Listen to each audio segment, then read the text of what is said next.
اعوذ باللہ من الشیطان الرجیم بسم اللہ الرحمن الرحیم۔ پچھلے دروس میں جمع قرآن کے حوالے سے بات چل رہی تھی۔ دور نبی صلی اللہ علیہ وسلم اور دور ابو بکر صدیق رضی اللہ تعالیٰ عنہ کے بارے میں بات ہو چکی تھی۔ آج ہم اس بارے میں بات کریں گے کہ جو حضرت ابو بکر اور عمر رضی اللہ عنہما نے ذمہ لگایا تھا حضرت زید بن ثابت رضی اللہ تعالیٰ عنہ کے کہ وہ قرآن جمع کریں، تو ان کا طریقہ کار کیا تھا، ایک بات۔ دوسرا یہ کہ ہم حضرت عثمان رضی اللہ تعالیٰ عنہ کا جو تیسرا دور گزرا ہے اس کے بارے میں بھی تھوڑی سی بات کریں گے، گفتگو کریں گے۔ اور اس کے علاوہ قرآن کریم میں جو ہمیں احزاب منزلیں اور رکوعات جو نظر آتی ہیں اس کے بارے میں بھی تھوڑی سی تفصیلی بات کریں گے، اور اجزاء یا پارے جن کو کہا جاتا ہے اس بارے میں بھی تھوڑی سی بات کریں گے۔ تو حضرت زید رضی اللہ تعالی عنہ کو جو ذمہ لگایا گیا تھا قرآن کو جمع کرنے کے لیے، تو ان کے طریقہ کار کو اچھی طرح یہ سمجھ لینا چاہیے کہ زید رضی اللہ تعالیٰ خود حافظ قرآن تھے۔ پہلی بات، چاہتے تو وہ اپنی یادداشت سے لکھ سکتے تھے پورا قرآن۔ اس کے علاوہ حضرت زید رضی اللہ عنہ کے علاوہ اس وقت اور بھی حفاظ تھے جن کی مدد سے وہ قرآن کریم کو جماعت بنا کر قرآن کریم کو نقل کر سکتے تھے۔ اور آپ صلی اللہ علیہ وسلم کے زمانے میں جو قرآن کریم کے نسخے لکھے گئے تھے، زید رضی اللہ تعالیٰ اس سے بھی قرآن کو نقل کر سکتے تھے، لیکن ان سب کے باوجود زید رضی اللہ تعالیٰ عنہ نے تمام ذرائع کو بیک وقت کام ملا کر کتنی احتیاط سے کام لیا۔ زید رضی اللہ تعالیٰ عنہ نے یہ کیا کہ جو مختلف صحابہ رضی اللہ تعالیٰ عنہ کے پاس قرآن کریم کی وہ آیات جو اللہ کے نبی صلی اللہ علیہ وسلم نے اپنی نگرانی میں لکھوائی تھی، انہیں یکجا کر لیا تاکہ ان سے نیا نسخہ انہی سے نقل کیا جائے، اور پھر یہ اعلان عام بھی کر دیا کہ جس شخص کے پاس قرآن کریم کی جتنی آیات لکھی ہوئی موجود ہوں وہ حضرت زید رضی اللہ تعالیٰ عنہ کے پاس لے آئے۔ اور جب کوئی شخص ان کے پاس قرآن کریم کی کوئی لکھی ہوئی آیت لے کر آتا تو وہ اس کو 4 طریقوں سے اس کی تصدیق کرتے تھے۔ سب سے پہلا طریقہ جو تھا وہ یہ تھا کہ اپنی یادداشت سے اس کی توثیق کرتے تھے۔ دوسرا طریقہ، حضرت عمر رضی اللہ تعالیٰ بھی حافظ قرآن تھے، اور روایات سے یہ بھی ثابت ہے کہ حضرت ابو بکر صدیق رضی اللہ تعالیٰ عنہ نے زید رضی اللہ تعالیٰ عنہ کے ساتھ ان کو لگا دیا تھا ان کی معاونت کے لیے، مدد کے لیے۔ اور جب کوئی شخص کوئی آیت لے کر آتا تھا تو زید رضی اللہ تعالیٰ عنہ اور عمر رضی اللہ تعالیٰ عنہ دونوں مل کر اسے وصول کرتے تھے۔ یہ 2 طریقے ہو گئے۔ تیسرا طریقہ، کوئی بھی لکھی ہوئی آیت اس وقت تک قبول نہیں کی جاتی تھی جب تک اس آیت کے بارے میں 2 قابل اعتبار گواہوں نے تصدیق نہ کر دی ہو، گواہی نہ دے دی ہو کہ یہ آیت حضور صلی اللہ علیہ وسلم کے سامنے لکھی گئی تھی۔ یہ 3 طریقے ہو گئے۔ چوتھا طریقہ یہ تھا کہ یہ 3 طریقوں کے بعد ان لکھی ہوئی آیتوں کا ان مجموعوں کے ساتھ مقابلہ کیا جاتا تھا، ملایا جاتا تھا، دیکھا جاتا تھا جو مختلف صحابہ رضی اللہ عنہم نے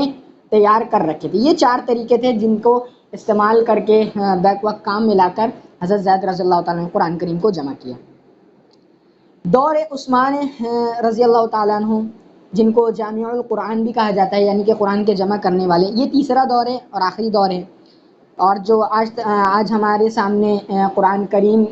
اس مصحف کی شکل میں موجود ہے، تو یہ حضرت عثمان رضی اللہ تعالیٰ عنہ کا ایک عظیم کارنامہ ہے کہ انہوں نے اس نسخہ نقل کروا کر تمام دنیا میں بھیج دیے تھے۔ تو جب عثمان رضی اللہ تعالیٰ عنہ خلیفہ بنے، اسلام عرب ممالک سے نکل کر عجم ممالک میں روم، ایران کے دور دراز علاقوں تک پہنچ چکا تھا۔ ہر نئے کے علاقے کے نئے لوگ مسلمان ہوتے تھے، تو مجاہدین جہاں پر جہاد کر کے فتح کر لیتے تھے تو وہاں پہ ان مجاہدین سے وہ اسلام سیکھتے تھے اور قرآن سیکھتے تھے۔ تو مختلف صحابہ کرام رضی اللہ تعالیٰ عنہ نے آپ صلی اللہ علیہ وسلم سے مختلف قراتوں کے مطابق سیکھا تھا، اور اللہ تعالیٰ کی طرف سے ان قراتوں کے مطابق، ان ساری قراتوں کے مطابق پڑھنے کی اجازت بھی تھی۔ تقریباً 7 متواتر قراتیں تھیں جو اللہ کے نبی صلی اللہ علیہ وسلم سے منقول تھیں۔ متواتر ان کو کہا جاتا ہے جو اللہ کے نبی صلی اللہ علیہ وسلم سے ایک بڑی صحابہ کی جماعت نے نقل کیا ہو، پھر ان سے ایک بڑی جماعت نے نقل کیا ہو، پھر ان سے ایک بڑی جماعت نے نقل در نقل کیا ہو، اتنی بڑی جماعت نے نقل کیا ہو کہ اس بات کو جھٹلانا، اس بات کی تکذیب کرنا ناممکن سی بات ہو۔ اب جب ہر صحابی اپنے شاگردوں کو اسی قرات کے مطابق پڑھاتے تھے جس کے مطابق انہوں نے خود اللہ کے نبی صلی اللہ علیہ وسلم سے پڑھا تھا، تو یہ قراتوں کا مختلف ہونا دور دراز علاقوں تک پہنچ گیا۔ جب تک لوگوں کو ان قراتوں کی حقیقت کا پتہ تھا تب تک کوئی جھگڑا نہیں ہوا، کوئی اختلاف نہیں ہوا۔ پھر جب یہ اختلاف قراتوں کا مختلف ہونا اور دور دراز پھیلتا گیا تو لوگ اس کی حقیقت سے ناآشنا ہو گئے، نا واقف ہو گئے، لوگوں کو ان کی حقیقت کا زیادہ پتہ نہیں چلا۔ تو پھر بعض ممالک میں اس وقت لوگوں میں جھگڑے پیش آنے لگے کہ بعض لوگ اپنی قراتوں کو صحیح اور دوسروں کی قراتوں کو غلط قرار دینے لگے۔ اس نتیجے میں ان جھگڑوں کی طرف سے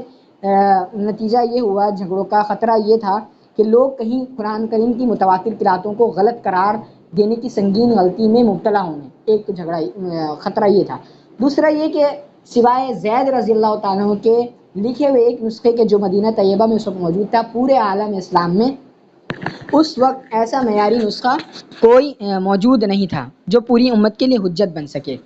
کیونکہ دوسرے نسخے جو تھے وہ انفرادی طور پر لکھے گئے اور ان میں تمام قراتوں کو جمع کرنے کا کوئی اہتمام نہیں تھا۔ اسی غرض سے حضرت عثمان رضی اللہ تعالیٰ نے حضرت حفصہ رضی اللہ تعالیٰ کے پاس پیغام بھیجا کہ آپ حضرت ابو بکر صدیق رضی اللہ تعالیٰ کے تیار کرائے ہوئے جو صحیفے موجود ہیں وہ ہمارے پاس بھیج دیے، ہم ان کو مصاحف میں نقل کر کے آپ کو واپس کر دیں گے۔ حضرت حفصہ رضی اللہ تعالیٰ نے وہ صحیفے بھیج دیے۔ عثمان رضی اللہ تعالیٰ نے 4 صحابہ کی جماعت بنائی، جن میں زید بن ثابت، عبداللہ بن زبیر، حضرت سعید بن العاص، حضرت عبد الرحمن بن حارث بن ہشام رضی اللہ تعالیٰ پر مشتمل تھی۔ یہ 4 بندوں کی جماعت، 4 صحابوں کی جماعت۔ اس جماعت کو اس کام پر مامور کیا گیا اور دوسرے صحابہ بھی ان کی مدد کرتے تھے۔ پھر حضرت عثمان رضی اللہ تعالیٰ نے ایک یہ بات ارشاد فرمائی تھی ان 4 صحابہ میں سے، چونکہ 4 صحابہ میں ایک زید رضی اللہ تعالیٰ انصاری تھے، باقی 3 قریشی تھے۔ عثمان رضی اللہ تعالیٰ نے فرمایا تھا کہ جب تمہارا اور زید کا قرآن کی کسی حصے میں اختلاف ہو، یعنی اس میں اختلاف ہو کہ کون سا لفظ کس طرح لکھا جائے، تو اسے قریش کی زبان کے مطابق لکھنا، اس لیے کہ قرآن کریم انہی کی زبان میں نازل ہوا ہے، یعنی قریش کی زبان میں نازل ہوا ہے۔ اب یہ 4 حضرات نے کتابت قرآن کے سلسلے میں کس طرح کام کیے، تو ان میں سب سے پہلا طریقہ یہ تھا کہ حضرت ابو بکر صدیق رضی اللہ تعالیٰ کے زمانے میں جو نسخہ تیار ہوا تھا اس میں صورتیں مرتب نہیں تھیں، ترتیب سے نہیں لکھی ہوئی تھی، بلکہ ہر صورت الگ الگ لکھی ہوئی تھی۔ ان حضرات نے تمام صورتوں کو ترتیب کے ساتھ ایک ہی مصحف میں لکھا۔ پہلا کام تو انہوں نے یہ کیا۔ دوسرا کام جو انہوں نے کیا، قرآن کریم کی آیات اس طرح لکھی کہ ان کے رسم الخط میں، مطلب لکھنے کے انداز میں، تمام متواتر قراتیں سما جائیں، مطلب پڑھنے والا جس قرات کے مطابق پڑھنا چاہے پڑھ سکے۔ اس لیے انہوں نے لکھتے وقت رسم الخط کو، جس رسم الخط میں لکھا تھا اس پر نقطے نہیں لگائے تھے، نہ حرکات زبر زیر پیش لگائے تھے، تاکہ اسے تمام متواتر قراتوں کے مطابق پڑھا جائے۔ مثلا ننشزوہا ایک لفظ ہے، لکھا ننشزوہا کو بغیر نقطوں کے لکھا تاکہ اسے ننشزوہا بھی پڑھا جائے اور ننشزو بہا دونوں طرح سے پڑھا جا سکے، کیونکہ یہ دونوں قراتیں درست ہیں۔ یہ 2 کام انہوں نے کیے۔ تیسرا کام یہ کیا کہ اب تک قرآن کریم کا جو مکمل معیاری نسخہ جو پوری امت کی اجتماعی تصدیق سے تیار کیا گیا ہو، صرف ایک تھا۔ ان حضرات نے اس نئے مرتب مصحف کی 1 سے زائد نقلیں تیار کیں، فوٹو اسٹیٹ کیے، چھاپا۔ عام طور سے یہی مشہور ہے کہ حضرت عثمان رضی اللہ تعالیٰ نے 5 مصاحف تیار کرائے تھے، لیکن ابو حاتم سجستانی رحمۃ اللہ علیہ کا یہ ارشاد ہے کہ کل 7 نسخے تیار کیے گئے تھے، جن میں سے 1 مکہ مکرمہ، 1 شام، 1 بحرین، 1 بصرہ، 1 کوفہ بھیج دیا گیا اور 1 مدینہ طیبہ میں محفوظ رکھا گیا تھا۔ یہ تو بات اور گفتگو تھی قرآن کریم کے جمع کرنے کے حوالے سے اور کتابت قرآن کے حوالے سے کہ 3 دور گزرے ہیں، دور نبوی صلی اللہ علیہ وسلم، دور ابو بکر صدیق رضی اللہ تعالیٰ عنہ، اور دور عثمان بن عفان رضی اللہ عنہم اجمعین، یہ 3 دور گزرے ہیں۔ اب قرآن میں ہم دیکھتے ہیں کہ 7 منزلیں یا 7 احزاب ہیں، عرب لوگ اس کو احزاب کہتے ہیں، اور ان کے یہاں جو چھاپا ملتا ہے قرآن کا، جس طرح قرآن چھپا ہوا ہے اس میں حزب اور احزاب لکھے رہتے ہیں، اور ہمارے یہاں عجم میں جو نسخہ ہے اس میں منزل لکھی ہوئی رہتی ہے، منزلیں، تو 7 منزلیں۔ صحابہ رضی اللہ عنہم اور تابعین رحمۃ اللہ علیہم کا یہ معمول تھا کہ وہ ہر ہفتے ایک قرآن ختم کر لیتے تھے۔ اس مقصد کے لیے انہوں نے روزانہ تلاوت کی ایک مقدار مقرر کی ہوئی تھی جسے حزب یا منزل کہا جاتا تھا۔ اس طرح پورے قرآن کو کل 7 احزاب پر تقسیم کیا گیا ہے۔ تو یہ منزل کا مقرر ہونا یا حزب کا مقرر ہونا، یہ صحابہ اور تابعین رحمۃ اللہ علیہ کی ایک عادت تھی کہ وہ ہفتے میں ایک قرآن ختم کرتے تھے، تو انہوں نے ایک مقصد کے لیے ایک مقدار مقرر کی ہوئی تھی۔ اب دوسری بات، ہم قرآن کریم میں 30 پارے یا 30 اجزاء ہمیں نظر آتے ہیں، جیسے کہ آج کل قرآن کریم 30 اجزاء پر منقسم ہے، تقسیم کی گئی ہے، جنہیں 30 پارے بھی کہا جاتا ہے۔ یہ پاروں کی تقسیم معنی کے اعتبار سے نہیں کہ یہاں پہ ایک معنی پایا جا رہا تو ایک پارہ علیحدہ کر دیا، دوسرا پارہ جو شروع ہو رہا تو اس معنی یہاں سے دوسرا معنی شروع ہو رہا ہے اس لیے دوسرا پارہ علیحدہ کر دیا، نہیں، بلکہ بچوں کو پڑھانے کے لیے آسانی کے خیال سے قرآن کریم کو 30 مساوی برابر حصوں میں تقسیم کیا گیا ہے۔ چنانچہ بعض اوقات آپ دیکھیں کہ بالکل ادھوری بات پر پارہ ختم ہو جاتا ہے۔ اب یہ یقین کے ساتھ کہنا مشکل ہے کہ 30 پاروں کی تقسیم کس نے کی ہے۔ بعض حضرات کا خیال ہے کہ حضرت عثمان رضی اللہ تعالیٰ نے مصاحف نقل کراتے وقت انہیں 30 مختلف حصوں میں لکھوایا تھا، لہذا یہ تقسیم آپ کے ہی زمانے کی ہے، لیکن متقدمین کی کتابوں میں کوئی دلیل، حضرت شیخ الاسلام رحمۃ اللہ علیہ فرماتے ہیں تقی صاحب کہ ان کو کوئی دلیل نہیں مل سکی۔ البتہ علامہ بدر الدین زرکشی رحمۃ اللہ علیہ نے لکھا ہے کہ قرآن کریم کے 30 پارے مشہور چلے آتے ہیں اور مدارس کے قرآنی نسخوں میں ان کا یہ رواج ہے، اور بظاہر ایسا معلوم ہوتا ہے کہ یہ تقسیم عہد صحابہ رضی اللہ عنہ کے بعد تعلیم کی سہولت کے لیے کی گئی ہو۔ یہ دو باتیں ہو گئی قرآن کریم سے متعلق۔ تیسری بات، ہم قرآن کریم میں رکوعات دیکھتے ہیں کہ فلاں جگہ رکوع لکھا ہوا رہتا ہے، عین کی شکل بنی ہوئی رہتی ہے، خاص طور پہ بر صغیر کے نسخوں میں جو ایک علامت عین کے طور پر لکھی رہتی ہے وہ رکوع کی علامت کہلاتی ہے۔ اس کی تعیین قرآن کریم کے مضمون کے لحاظ سے کی گئی ہے، مطلب یعنی یہ کہ جہاں ایک کلام کا سلسلہ ختم ہوا وہاں رکوع کی علامت مطلب عین بنا دی گئی ہے۔ اور حضرت شیخ الاسلام رحمۃ اللہ فرماتے ہیں کہ باوجود کوشش کے انہیں یہ معلوم نہیں ہو سکا کہ رکوع کی ابتدا کس نے اور کس دور میں کی ہے، لیکن یہ بات یقینی ہے تقریباً کہ اس علامات کا مقصد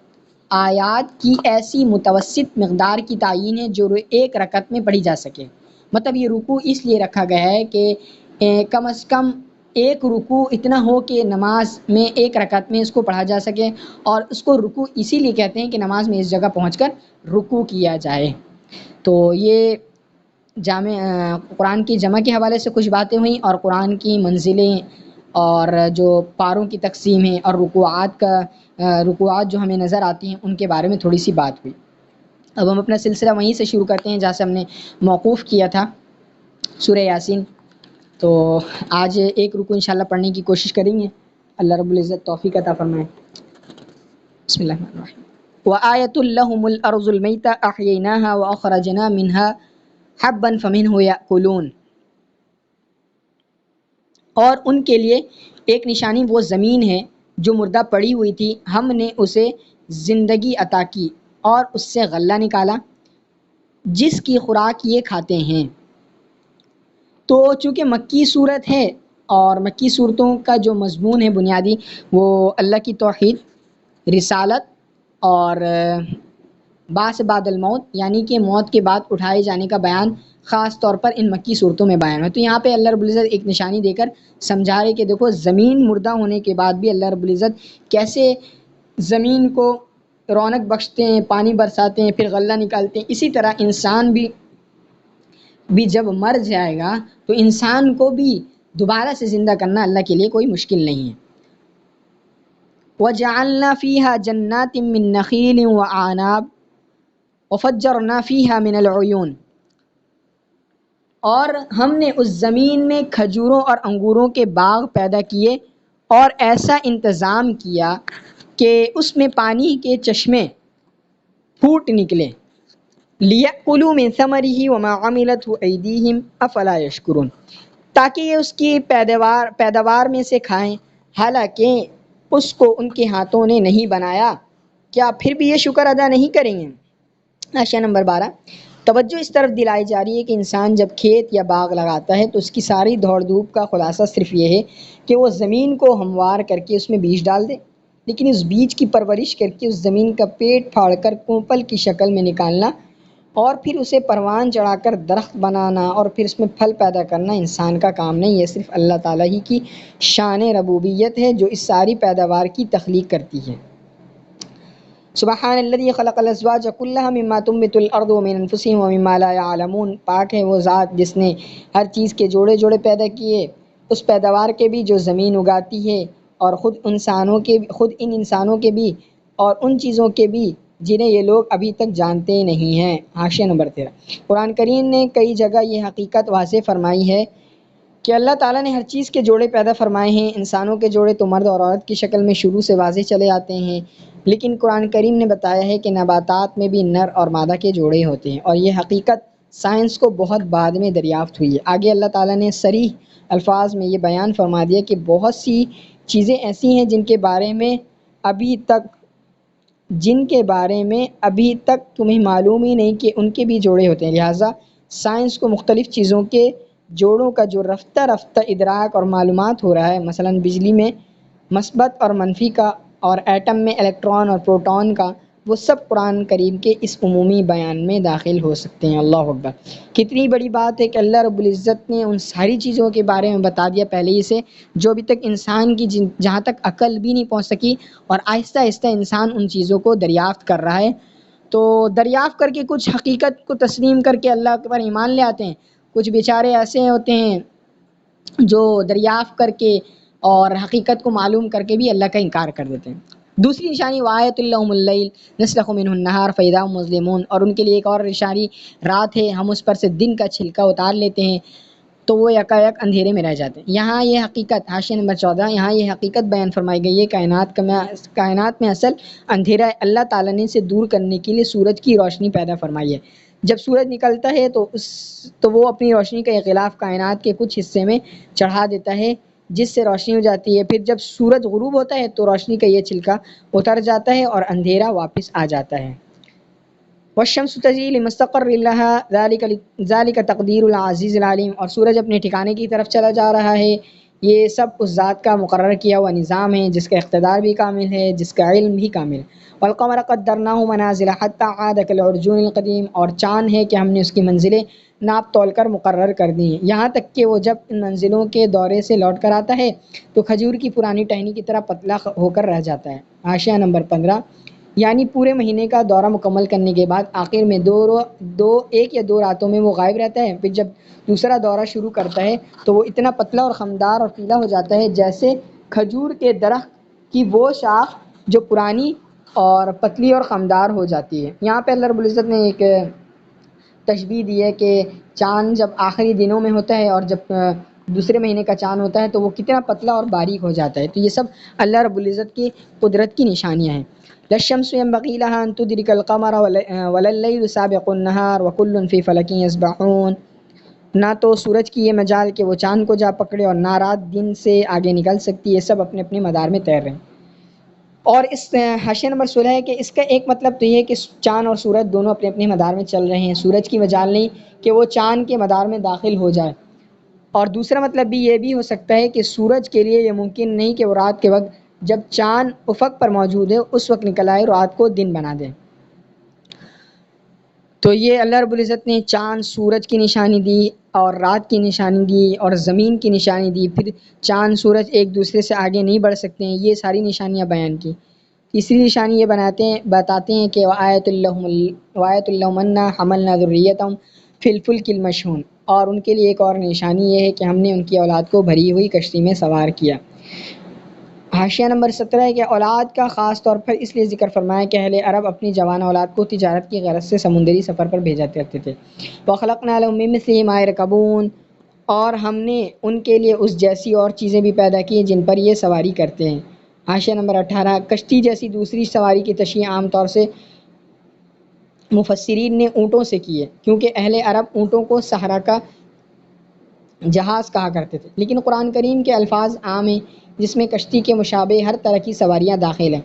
بلکہ عربی قواعد کی روح سے آیت کا ترجمہ اس طرح بھی ہو سکتا ہے کہ ہم نے ان کے لیے اس جیسی اور چیزیں بھی پیدا کی جن پر یہ آئندہ سواری کریں۔ اس صورت میں وہ تمام سواریاں اس عبارت میں داخل ہو جاتی ہیں جو قیامت تک پیدا ہوں گی، مثلاً آبدوزیں اور ہوائی جہاز، جو اس لحاظ سے کشتی کے مشابہ ہے کہ کشتی پانی پر تیرتی ہے اور ہوائی جہاز ہوا پر تیرتا ہے۔ وَإِن نَّشَأْ نُغْرِقْهُمْ فَلَا صَرِيخَ لَهُمْ وَلَا هُمْ يَنقَذُونَ، اور اگر ہم چاہیں تو انہیں غرق کر ڈالیں، اس کے بعد نہ تو ان کی کوئی فریاد کو پہنچے نہ ان کی جان بچائی جا سکے۔ الا رحمتا منا ومتاعا الی حین، لیکن یہ سب ہماری طرف سے ایک رحمت ہے اور ایک معین وقت تک زندگی کا مزہ اٹھانے کا موقع ہے جو انہیں دیا جا رہا ہے۔ وَإِذَا قِيلَ لَهُمُ اتَّقُوا مَا بَيْنَ أَيْدِيكُمْ وَمَا خَلْفَكُمْ لَعَلَّكُمْ تُرْحَمُونَ۔ اب اللہ رب العزت فرما رہے ہیں ان سب نعمتوں کے باوجود تو یہ چاہیے تھا کہ ان کو اللہ کا شکر ادا کرنا چاہیے تھا، اللہ سے ڈرنا چاہیے تھا، لیکن یہ لوگ کیا کرتے ہیں؟ وَإِذَا قِيلَ لَهُمُ اتَّقُوا مَا بَيْنَ أَيْدِيكُمْ وَمَا خَلْفَكُمْ لَعَلَّكُمْ تُرْحَمُونَ، جب ان سے کہا جاتا کہ بچو اس عذاب سے جو تمہارے سامنے اور جو تمہارے مرنے کے بعد آئے گا تاکہ تم پر رحم کیا جائے، تو وہ ذرا کان نہیں دھرتے۔ وَمَا تَأْتِيهِم مِّنْ آیَةٍ مِّنْ آیَاتِ رَبِّهِمْ إِلَّا كَانُوا عَنْهَا مُعْرِضِينَ، اور ان کے پروردگار کی نشانیوں میں سے کوئی نشانی ایسی نہیں آتی جس سے وہ منہ نہ موڑ لیتے۔ مطلب جب کبھی اللہ رب العزت کی قدرت کی کوئی نشانی آتی اور وہ ان کو ایمان لانے کا کہا جاتا تو وہ اس سے اعراض کرتے۔